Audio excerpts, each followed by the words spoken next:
Some of that is available also in book form, which means it's probably in digital form. Another thing we can find out about Srila Prabhupada is V.S. Puj. Every year, they celebrate the spiritual master's V.S. Puj. In this case, it's Srila Prabhupada. This one is from 1973. So this is where the devotees write their glorifications of the spiritual master and present this to him every year on his appearance day, his birthday. There are many of these available. This is Shikshamrita. And Shikshamrita means instruction. Shikshamrita means instruction. Now there's 3 of these this big.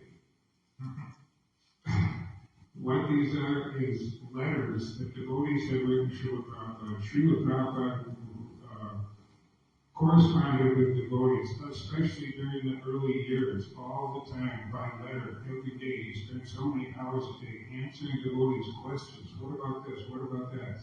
About every kind of topic, from health to deity worship to just everything, relationships, everything. Something I was just reminded about by watching the video that we just saw is children. There was Prabhupada was distributing those sweet balls to all those nice Vaishnava children. One of the questions in here one time, and this is another thing that in Krishna consciousness there's more than one right answer. It's always, Krishna is always God, we're always his servant, that's not going to change. But there are many things according to time, circumstance, and the person involved, and so forth, where the answers vary. And one of the lady devotees wrote in one of her letters is English. She wrote in that Srila Prabhupada, she was a pujari, like Brenda. She's taking care of the deities all the time.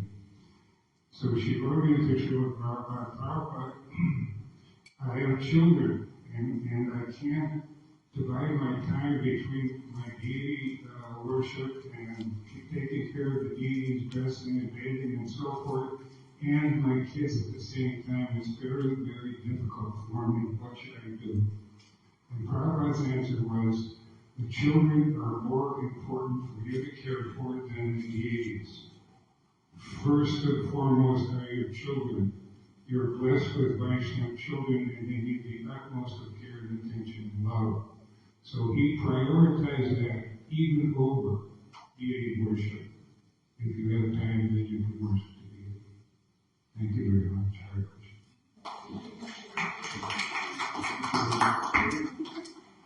Anyone else? Questions too. Just a couple of questions too.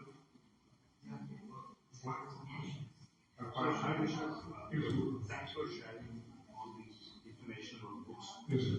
What was it like, your interaction? Did you get a chance to meet Prabhupada? Can you describe it a little bit further? My experience was like devotees, like I mentioned, in all these memories that they share, where they describe Prabhupada as the most compassionate, loving person. You felt that in his presence. I saw him in 1975, February, in Honolulu, Hawaii. As far as I'm concerned, it was a miracle.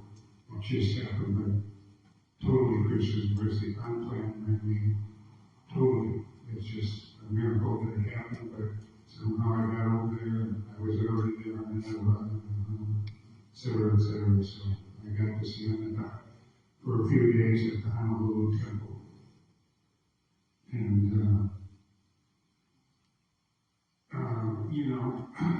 it's much different when you see the spiritual master in person than when you see his picture on the Vyasa-san or his Murti image.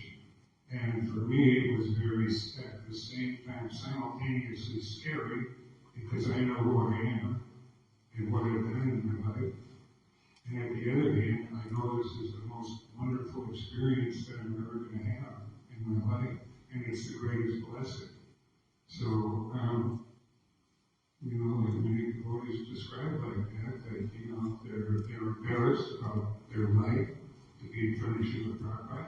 field. He's the external manifestation of Super Soul, as we know. So he can see everything about us. But he doesn't judge us like another person would say, oh, he doesn't like that. You just feel love and compassion from him. He's only trying to give you Krishna consciousness. So any little bit that we can do, he appreciates. We met him at the airport. Back then there was no security in the airport. Huge kirtan group. Of course, wherever Prabhupada went, hundreds and hundreds of people followed. I mean, if you even knew a cousin of a maybe devotee, they showed up. Everybody showed up. It was just jam-packed. And it was an amazing experience all the way around. So, but like Prabhupada said, he lives in his books. So whether we read them online or we read out of the actual, old-fashioned book there myself, but most of this stuff is available online, and it's so easy for us to tune in and listen to what these devotees say that actually had time and work and were with Prabhupada all the time. They learn so much and they can share this. And, they're all done right, they're all old like me, so, it's really, I can't recommend it enough to listen to these devotees that are actually spending time. I was just over there for a fleeting moment, but it was the highest moment of my life. Hare Krishna. Thank you.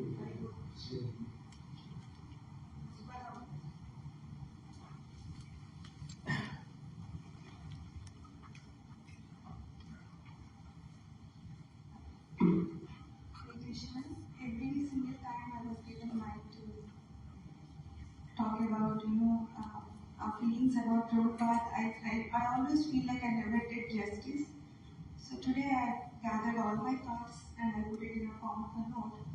So I'm going to read this so that I won't forget anything. So I don't know where to start. How can I convey my gratitude to all your efforts, Prabhupada? Only educate people like us who have no hope or completely lost our way, our purpose on this planet. We have no clue what are we supposed to do on this planet because we don't have any knowledge about other planetary systems that are available to get out of this miserable planet. Only because of your endless mercy do we have that knowledge now. Only because of you we have ISKCON temples everywhere. We have devotee congregations who are available for neophytes like me at our fingertips to guide me. Without you, we are in complete darkness. Life after life, we would be wasting our time entangled in this Maya world. So I can never be able to thank you enough. We are always and we will be always indebted to you. Without you, my life would have been completely useless and lonely, lost in this bad, miserable world. Only because of you today, I have this beautiful, kind-hearted devotee family for me. How can I ever thank you enough for providing all these facilities, knowledge, books and devotee congregations? Prabhupada, please accept this imperfect yet sincere gratitude for all your efforts. Prabhupada, thank you so much.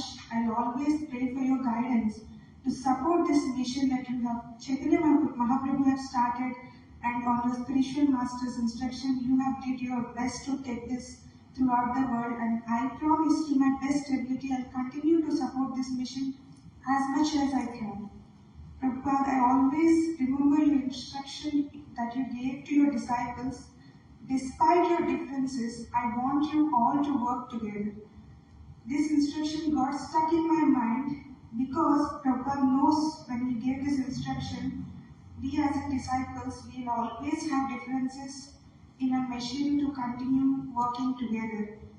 Every single time I have a problem and I always get hurt, how to move forward, this is an instruction that always comes in my mind.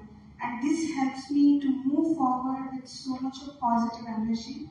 Thank you so much, Prabhupada, for this kind instruction. I will not stop following your instructions. Even if I am not perfect, I'll keep trying until I will not give up, and this is my promise to you. Thank you so much, Prabhupada. Krishna.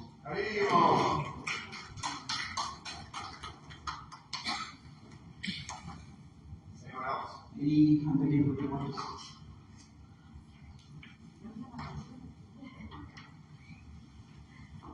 I just go short. Just thank you, Srila Prabhupada. Srila Prabhupada. And to add to what Jimmy was saying, we saw this really nice video on Prabhupada's disappearance with different devotees remembering about his disappearance and also about his life. One part that stood out for me was in the last few months of Prabhupada's time here on the planet, he was not eating for at least, I think they said 6 months, maybe a spoonful of something here and there, maybe water or juice, but he was very thin, very, very thin. And devotees who hadn't seen him for a while, they were all coming to see him. And they'd come in and they just started crying. And then because the devotees that hadn't seen him were crying, all the devotees there that had been there, everybody started crying. And then Prabhupada would say, "Why is everyone crying? Why are you crying?" And they said, "Because, we haven't seen you like this, and we're worried you're going to leave us, and what are we going to do? What are we going to do without you?" And Prabhupada said, "I will always be in your heart." Then he said, I believe it went like this, "You'll have me in my books. Read my books and I'll always be with you." And he also said, "I will come to you in your dreams." And we've heard so many devotees that may not have personally met Srila Prabhupada that have had that experience with Srila Prabhupada. It just shows that Srila Prabhupada is with us now and always. Hare Krishna.